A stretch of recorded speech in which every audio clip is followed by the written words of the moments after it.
See, Black Boy Bobo had a close friend named Murdoch who allegedly had 10 bodies on some Ted Bundy type shit. But imagine beefing with your own blood cousin to the point where your cousin is straight dissing you after you get killed. This is apparently what happened to Lil 50 after his supposed cousin Lil Speedy came out and dissed him after he died. On top of this, Fully Chopped even pretty much admitting that shooting Lil Speedy. I ain't gonna lie to y'all, bro. A lot of this stuff is like, oh, whoa, Speedy is your crib good, blood. Hold on. Can't no part, all you know is kick back, run, pull me back, get back, 911. Somebody's son did die, we need police on dispatch. What's that word, Lace Gang? We are back with a video, man. This is the beef that ended Q50 with Lil 50, the downfall of Chicago's youngest shooter. Now, we done tapped into the music. Now it's time to tap into the story and see what's really going on and see a little bit more about what, you know what I'm saying, what Q50 was on. You feel me? Because I ain't gonna lie, I only heard about him for, what, a couple of days, and then bro passed, you feel me? So I don't really know much about what's going on with him. Shout out Quan, get him gone. I see him right here. Shout out Fully Chopped. Shout out all they people. But we gonna see what's going on, man. Make sure y'all leave likes, hit that subscribe button, leave comments, grab your chips, grab your liquor, grab your blunts, grab whatever you gotta get. And we finna tap into this, man. Let's see what's going on, man. Something spooky about large platforms giving podcast interviews to certified full-time crash outs, because truly you never know if it's going to be their last interview. People are crashing out so bad, these rappers are dropping interviews and getting caught lacking in no less than 2 business days. First it was YBC Duel after his Brandon Buckingham interview getting caught 24 hours later. Now we're getting word that Q50wlil50, a rising rapper out of the south side of Chicago, has reportedly gotten murked in an ambush style setup. He recently had a DJU interview that released just 48 hours ago. And before that, DJU had previously interviewed Bloodhound Lil Jeff and Lil Scoom, who passed away shortly after their interviews. Bro had 3 people getting murked after their interviews in the last 6 months. I don't even like that narrative, bro. First of all, I get it, because I ain't gonna lie. You feel me? That dude, I ain't gonna say it looks spooky, but like it is kind of like a, well, let me just stay away from this type thing. Like they said, like when they said King Von, Pop Smoke, and Juice WRLD all dropped a song called Armed and Dangerous, bro, I hope nobody ever made another Armed and Dangerous song ever again. And I don't even listen to them. I can't even listen to them, and they all hard, all of them hard. But I don't even want to even put that in my spirit. You know what I'm saying? So I understand it, but I don't like when they be saying that either, man, because especially in Chicago, I feel like we could be a hub, bro. Instead of having to go to No Jumper and all these places, you can go DJU 16, Truth Teller. You feel me, bro? So I don't really like them putting that stigma on them. But and some of them is like, them interviews didn't even come out. You know what I'm saying? Like, I get what they saying, because it can put a target on your back.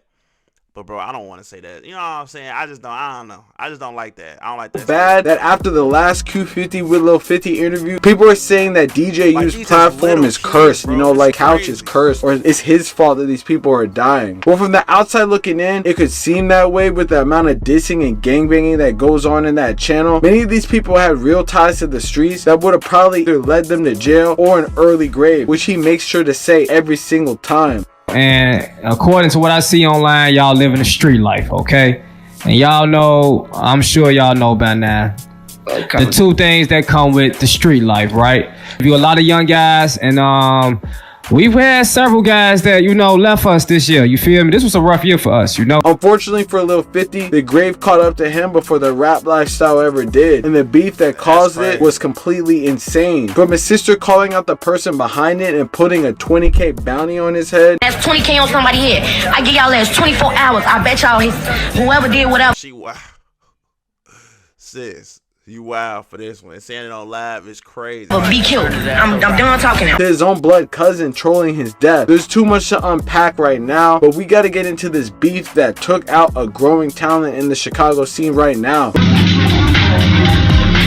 I know if you're a fan of drill music, you probably accidentally came across Q50 when searching through YouTube, you know, looking for Bloodhound Q50 videos. That's exactly how I found dude, along with another rapper from his area named Fully Chopped ×2. But they honestly have been running up a lot of views in a short period of time. You know those YN memes that have been going around talking about POV, a YN pulls up on you with a switch. Yeah, this is the real life version of that. These YNs are crazy and they're mad young. And it seems that people have been accusing them of trying to that cosplay as Bloodhound Lil Jeff and Bloodhound Q50 for the longest. If those are who you look up to, you know off rip your life is ultimately cooked. However, they didn't just need the influence of the Bloodhounds to get this level of crash dummy in them. It was something that had been passed down. But one legendary crash out that you probably heard of. Lil 50 is a member of the notorious gang of Black P-Stones from the West Inglewood area called PGF, or Psycho Gang Forever, named after their beloved member Psycho that was killed in 2017. Their biggest member was rapper PGF Nuke, who was making waves in the city a couple years back and even had a song with Polo G amongst a bunch of other rappers. But unfortunately, he never got a haircut and somehow got multiple carjack charges, so bro has been locked up for a minute now. He had a whole record deal and songs with huge rappers, but somehow got trapped in the hood again doing crash out shit. Bro had a whole deal and was doing carjack after carjack, but I wonder why he was doing those carjacks. Not gonna say on here. Off rip though, if that's what's going down with the older generation, I can only imagine that the younger generations of shooters like Lil 50 and his close friend Fully Chopped ×2 are completely fried. Lil 50 was originally from the 69 and Polina area. He said he was a jit and was bad as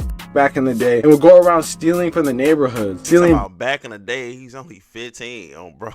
Like when I was watching a DJU interview, they was talking like they 23, 24. Boy, y'all, back in the day, it was yesterday for y'all. Bikes eventually turned into bigger crimes, and he eventually jumped off the porch, having close ties to members over in the 59th and Polina area where PGF is from. He was pretty much raised by his sister who was only a couple years older than him, due to a crazy family situation where his mother kicked them both out of the house. Off rip, these are pretty terrible circumstances, so his life eventually became a race to the crash out. Fully Chopped and him had extensive beef with multiple people online and in real life, and were completely federal self-snitching about all of it. This activity gained them a lot of enemies, but it also got them a lot of fans and people tuning into their music. Baby Doc and Big Doc died in the worst way on all my dead people. Post down with his Drake, post down with his buddy. But ultimately, that's the same type of stuff that will kill you. So we got to get into how everything went down right now in chapter 2 with the beef that caused all this. I don't know if these dudes were trying to be Bloodhound Lil Jeff or These King. Crazy chapters. Beef turned fried is actually ridiculous. Ridiculous. I ain't gonna lie, ridiculous. Vaughn, but the type of shit they would put into detail in the internet was insane. There were so many people that were trying to end these dudes just based off the controversy that they were getting into that it could have been anyone. Imagine beefing with your own blood cousin to the point where your cousin is straight dissing you after you get killed. This is apparently what happened to Lil 50 after his supposed cousin Lil Speedy came out and dissed him after he died. Apparently their relationship was strained after Lil 50 stole Lil Speedy's pipe, and apparently Lil Speedy is tied in with Drill City on something like that, or the younger members of that. On top of this, Fully Chopped even pretty much admitting that shooting Lil I ain't gonna lie Speedy's. to y'all, bro. A lot of this stuff is like, oh, whoa, Speedy is your crib good, blood. Hold on. I ain't never see this from Fully Chopped. I don't follow them on social media, so I wouldn't know all this going on, but okay. Oh, wow. A lot of this stuff don't surprise me as much anymore, because it's like, bro, I done had fallouts with my family, bro. And it's like, gang, cousins, bro, and all that, bro. It's definitely, you can definitely have a strenuous relationship, not just in this situation with cousins, but just in family in general. Family that you might not even be that close to, that you never really grew up being around, you feel me? So I think people look at it in a way like they was just this big happy family and then something happened. That's not always the case. Sometimes we just knew each other. We just knew we was cousins, but we never hung around each other. We never went to Thanksgiving together, Christmas, all this. You feel me? Like, some stuff be a little bit different than what people be thinking it is. His house a couple months ago. Bruh, these dudes be really moving like they don't enjoy their freedom, so it's not surprising when crazy shit happens. I'm never gonna get over that. While that seems like an altercation that was already crazy, there's an even darker beef that apparently claimed the lives of several other people that many people point out could have had something to do with the death of Lil 50. One of the most aggressive beefs that spread its way online is the crash out internet beef that PGF had with another set in the South Side area called 147. 147 is a group emerging out of the back of the yard neighborhood of the South Side. They have a buzzing rapper named Glock Boy Bobo who was starting to recently make waves until he was arrested for several armed. Merch Bobo don't mess with them, bro. I ain't know that. Damn, bro. Everybody locked up. That is crazy. Well, a lot of people out, but a lot of people locked up. Faso, Bobo, Nook, Zay, Dirk. Like the biggest is locked up, bro. Trench Baby.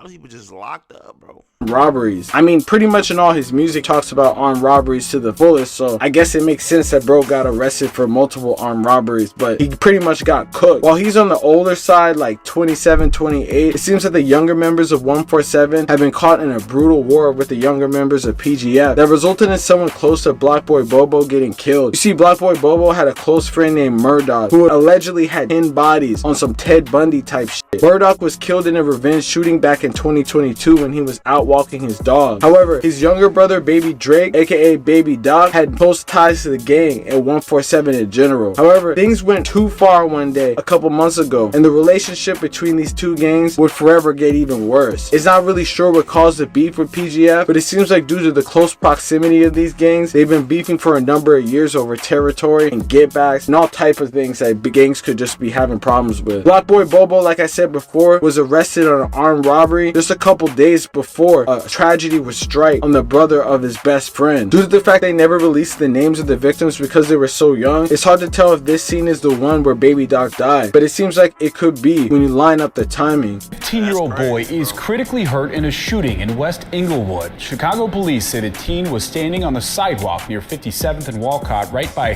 Henderson Elementary School. Police say a car pulled up, one person got out and started shooting. The teen. On September 22nd, 2024, a 15-year-old boy, aka Baby Doc, was posted on the 5700 block of South Walcott Avenue. He was standing near a sidewalk at the location when an unknown vehicle.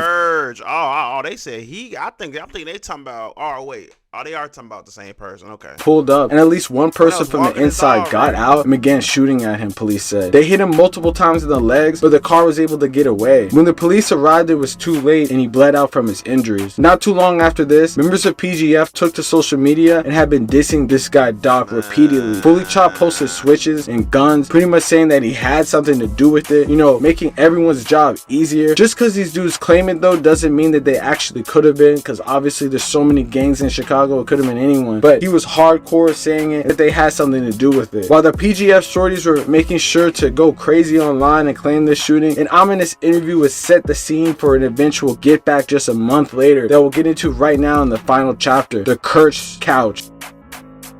Honestly, bro, DJU got a crazy record. 3 people getting killed after his interviews with him in 6 months. Now, is that because he's setting them up to die with his platform? Or is that because they were already crash outs and he was trying to monetize that? You know, at the end of the day, it's kind of hard to tell. It's a very nuanced argument, honestly. DJU 2 days ago... I tried to say they tried to monetize that, bro. These are rappers coming up out the city and they want to get on a big platform, and he has built a platform of interviewing rappers. People, bro, he wasn't even just interviewing rappers. He was interviewing corn stars, all type of people, bro. You feel me, bro? His biggest interview was with a corn star. You feel me, bro? Like, I hate people trying to throw little stuff in there, bro. He monetizing, but bro, it's not, oh, I want to monetize off these crash outs. That's not the thought process, bro. Like, that's just annoying, bro. Posted an interview with Fully Chopped ×2 and Lil 50, and people were not cool with it. In the interview, bro literally says like, yo, shouldn't y'all be in school? But he continues interviewing them. Honestly, kind of crazy, but I guess it's better he's giving them a platform instead of having them do crash out shit to get noticed. He tried to give a long-winded preachy moment saying you're either gonna die or go to jail if you stay in the streets, and they totally didn't even listen, bro. They were on their phones, real YN activity. One thing I did notice though is they all took the time that they could to diss every op that they had. They even ended the interview on that note, basically saying the ops. Lil 50 was saying he sweeps the streets and takes out the trash, pretty much implying that they're really about it. It's crazy though, but people are going to be forever saying that he got killed from this interview just because of the blatant disrespect. At the end of the interview, he made sure to say stay safe. You know, DJU had to give him a little warning, but just 48 hours later, DJU would be posting a condolence message because a crazily eerie shooting would take out Lil 50 just yesterday. A boy was shot and killed overnight in West Woodlawn. Now, he would get into it with his cousin Lil Speedy. Many people believe that he dropped this pin to confront his cousin, but somehow, some way, the ops found his location. They think that he could have given it to them. At around 8:24 p.m. on October 22nd, shots would ring out in a dark alley in the 6600 block of South Chaplin Avenue in the West Woodlawn neighborhood. Lil 50 was discovered by witnesses laying in the alley after the shots. They called the police and attempted to revive him, but unfortunately, shortly after, he succumbed to his injuries and had multiple gunshot wounds. Lil Speedy would pretty much troll like crazy on his story and pretty much just have his sister sister looking crazy, which led to that video that I showed you before where his sister said that we put in 20, 30K on these people's heads, 20K on the person who did this and 30K on Speedy. And this is just going to continue the vicious cycle that we already know in Chicago. There's so many gangs in the city and there's so many shootings because you see how massive this city is that it's even hard to keep track of the stuff that even happened because there's so many people dying. It's like a real war zone going on right now and people are just trying to keep the score and run it up. And it was warm outside, bro. Do your homework on how the summer get, bro. Do your homework on how the summer get, bro. I just hope everybody, bro, man. This is why people like J-Man and them pushing peace and stuff like that. This is why this is important, bro. So we can hopefully stop this just in general. Like, you can't stop it completely, but you can slow it down, gang. You can slow it down. Cause a lot of these kids, bro, they growing up off what they was doing. And now Lil Jeff and them, what they was just doing, you feel me? Like, maybe if you can stop this a little earlier, bro, or try to get it, or try to get to the kids earlier, maybe it can maybe put a stop or put a dent in some of the stuff that be going on, man. I just pray for Chicago, man. Pray for Chicago. Pray for the city. And I'm praying for Q50wlil50 family, his mama, his sister, and fully chop all of them, man. Y'all let me know what y'all think about us in the comment section down below. Alright, I'ma fuck with you. Can't no party, all you know is kick back, run up on me back, get back, 911. Somebody's son that died, we need police on dispatch.